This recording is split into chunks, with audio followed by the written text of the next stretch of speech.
आज law and order के ऊपर खैबर पख्तूनख्वा के अंदर और फिर पर्टिकुलरली जो हमारे कबायली इलाका जात हैं वहाँ में जो हालात बने हुए हैं उसके ऊपर ये सेशन जारी है। और ये हमारी ज़िम्मेदारी भी है कि ये असम्बली नुमाइंदा फोरम है तमाम खैबर पख्तूनख्वा के सिटीज़न्स का। और खुशाइंद ये भी है कि यहाँ पे हल की तरफ तजावीज़ दी जा रही है। और मैं ये भी कहना चाहता हूँ कि मैडम स्पीकर साहिबा तब तक इस सेशन को ऑफ भी ना किया जाए बल्कि तवातुर के साथ इसको चलाया जाए कि जब तक हम एक मुत्तफ़िक़ा हल की जानिब ना पहुँचे और एक जामिया प्लान जो है वो लेके ना आए। मैं अमन के ऊपर बात करूँगा लेकिन उससे पहले अपोजिशन लीडर साहब ने कुछ बातें की और स्टार्ट वही से लूँगा कि चूँकि यहाँ पे लैक ऑफ इंटरेस्ट की बात उन्होंने की तो देखे जो नहीं आए वो तो नहीं आए, लेकिन जो आए और वो छोड़ के गए सेशन को, तो इससे फिर ज़्यादा लैक ऑफ इंटरेस्ट और कोई नहीं हो सकता। लीडर ऑफ द अपोजिशन का ओहदा बड़ा मुअज़्ज़ज़ ओहदा है। मेरे ख्याल में उनको लास्ट एंड तक यहाँ पे बैठना चाहिए था और वो ये डिबेट सुननी चाहिए थी और आखिर में हम किसी नतीजे पे पहुँचे। हर मेंबर को जो इस असम्बली का मेंबर है उसको इस डिबेट के अंदर अपनी पार्टिसिपेशन करनी चाहिए। FATF की बात की, FATF की बात की कि CM साहब ने स्टेटमेंट दिया। देखिए CM साहब ने स्टेटमेंट दिया और उन्होंने जो कहा आपने तकरीर में वही बैड और गुड की बात की, लेकिन डॉन लीग की बात ना मेरे लीडर ने की, ना हमने की, ना चीफ मिनिस्टर ने की। ना डॉन लीग 1 की बात की, ना डॉन लीग 2 की बात की। जो ख्वाजा आसिफ ने कहा था कि ये डर्टी काम हमसे अमेरिका कराता रहा है, वो भी PTI ने नहीं किया था, बल्कि रिकॉर्ड उठाए कि किसने कहा था और उनके ऊपर FATF में जाना चाहिए। वो इस कौम के गद्दार बने हुए हैं ऐसे मौके पे कि जहाँ पे हमें यकजहती करनी चाहिए, जहाँ पे हमारे उन लोगों की आवाज़ उठानी चाहिए और उन लोगों की आवाज़ बननी चाहिए हमें जो मजलूम हैं, जिनके ऊपर जुल्म हो रहा है। वहाँ पे भी हम अपने पॉइंट स्कोरिंग कर रहे हैं। और कर क्यों रहे हैं? कर इसलिए रहे हैं कि हमारे हाथ में जो ऐसी बात कर रहे हैं उनके हाथ में बताने के लिए कुछ है नहीं, उनके साथ कोई प्लान नहीं है। वो कहते हैं ना शरीके जुर्म ना होते तो मुखबिरी करते।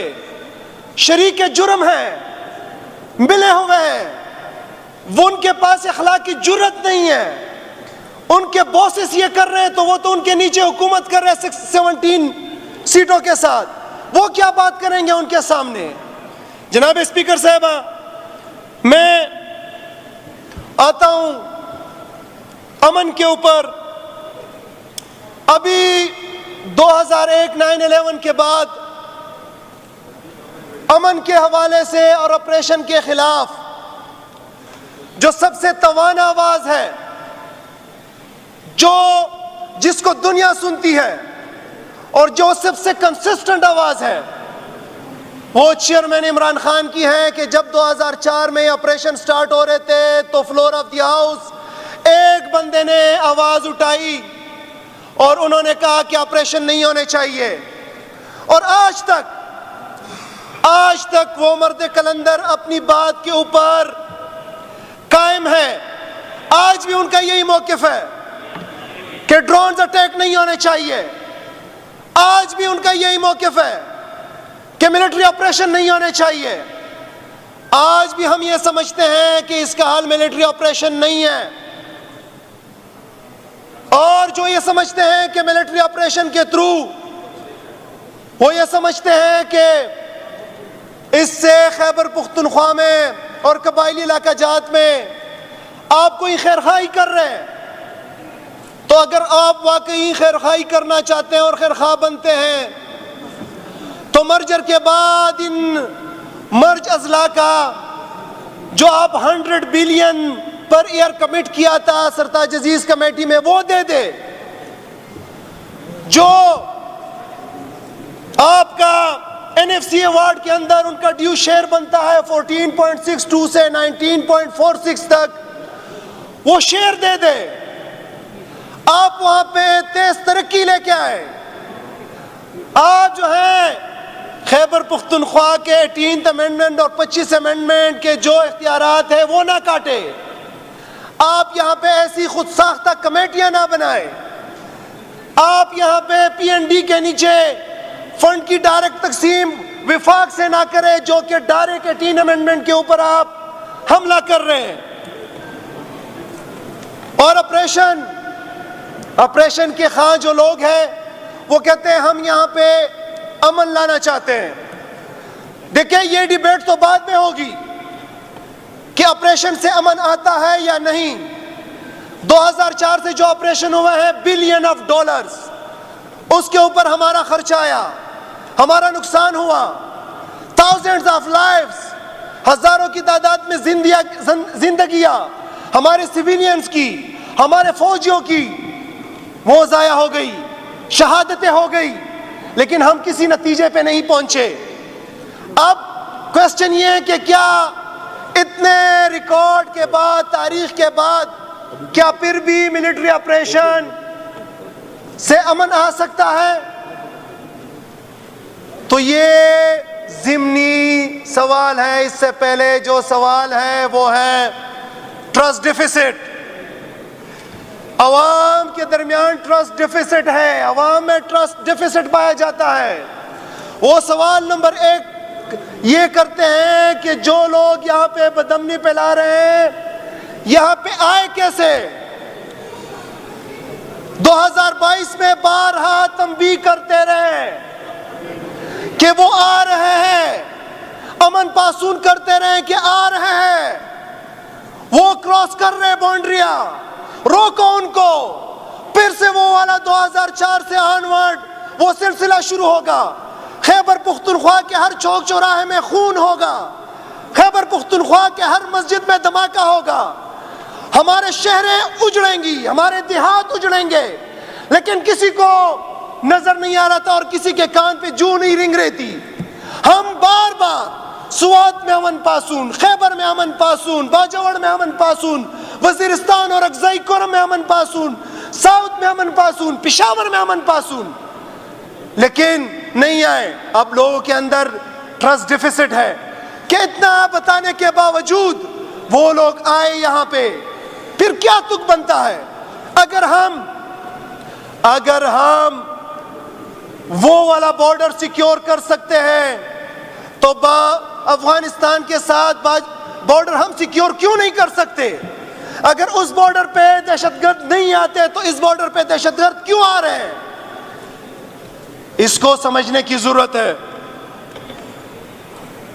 मैडम स्पीकर साहिबा,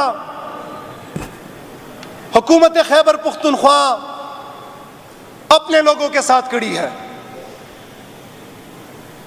हुकूमत खैबर पुख्तनख्वा ने वज़ीर आला खैबर पुख्तनख्वा सरदार अली अमीन गंडापुर साहब की सरबराही में ऑल पार्टीज कॉन्फ्रेंस बुलाई और उसमें तमाम जमातों को दावत दी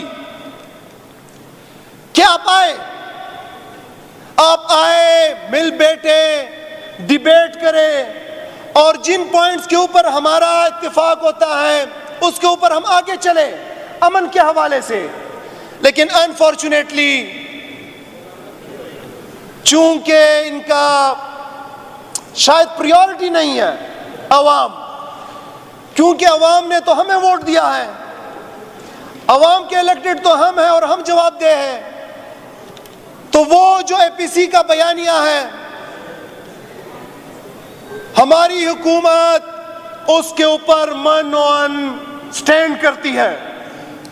फिर पार्लियामेंट्री पार्टी की मीटिंग हुई और उसमें जो डिसीजन लिए गए उसके ऊपर भी हम स्टैंड करते हैं। हमने डिसीजन लिया कि हम 1 तारीख को सूबाई असम्बली का इजलास बुलाएंगे और उसमें अमन अमान के ऊपर डिबेट करेंगे और उससे जो कुछ हासिल जो है वो नताइज बरामद करेंगे, उसके ऊपर हम स्टार्ट है। उसके बाद हमने डिसाइड किया कि हम एपिक्स कमेटी बुलाएंगे। तो on the very next day, अगले ही दिन हमने एपिक्स कमेटी बुलाई और वहां पे फैसले हुए। फिर हमने डिसाइड किया कि हम action in aid of civil power, मैं जाती हैसियत में इसको नासूर समझता हूं और मैं चाहता हूं कि ये सेशन जब कंक्लूड हो जाए तो सब मुत्तफिका तौर पे ये फैसला करे, ये असेंबली फैसला करे कि इसको फिल फोर हुकूमत तो लेगी इंशाअल्लाह, लेकिन पूरी असेंबली की तरफ से एक जामिया आवाज देना चाहिए कि इसको फिल फोर वापस लिया जाए, action in aid of civil power को। और आखिर जो फैसला किया वो ये कि हम 2 तारीख से, कल से जितने हमारे कबायली इलाका जात हैं वहां से हम जिरगाज का इनेकाद करने चले हैं और उन जिरगाज में तमाम लोगों की शमूलियत होगी। तमाम लोगों से मकसद हर वो बंदा जो अमन पासून में है उसकी लीडिंग कर रहा है, तमाम पॉलिटिकल पार्टीज के कैंडिडेट्स उसमें होंगे, तमाम एल्डर्स होंगे, तमाम एमपीएज होंगे, उसमें से सब लोगों को बुलाएंगे। और चूंकि हमारी हुकूमत अवाम से है तो हम उन लोगों को सुनेंगे और उनकी मंशा के मुताबिक हम इंशाअल्लाह ताला अमन के हवाले से फैसले करेंगे इंशाअल्लाह ताला। मैडम स्पीकर साहिबा, ये जो तिरा में हुआ, ये जो बाजावड़ में हुआ, तिरा में पुरअमन एहतजाज था। एक मासूम सी बच्ची वो जख्मी हुई, उसके खिलाफ एहतजाज था। हमने तो डी चौक में भी सीधी गोलियां आते हुई देखी है, बेरहम गोलियां हमारे कारकुनान को चीरते हुए निकली है। 150 कारकुनान जिसमें 14 शहीद हुए। तिरा वाले लोग तो अपने जख्मी बच्ची के लिए एहतजाज कर रहे थे कि जालिमों रोको, हमारे लोगों को शहीद ना करो, हम पुरअमन लोग हैं, हम पाकिस्तान जिंदाबाद कहने वाले लोग हैं, हम सब हिलाली परचम के साथ उठने बैठने वाले लोग हैं, हम पाकिस्तानी तराने को मानने वाले लोग हैं, हमारे ऊपर क्यों गोली चलाते हो?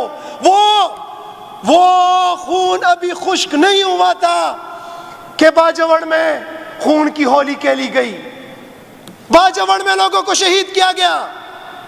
बाजावड़ में ऐसा बेरहम गोलियां चलाई गई कि उसमें तमीज ही नहीं थी कि बूढ़ा है, औरत है, बच्चा है, बच्ची है।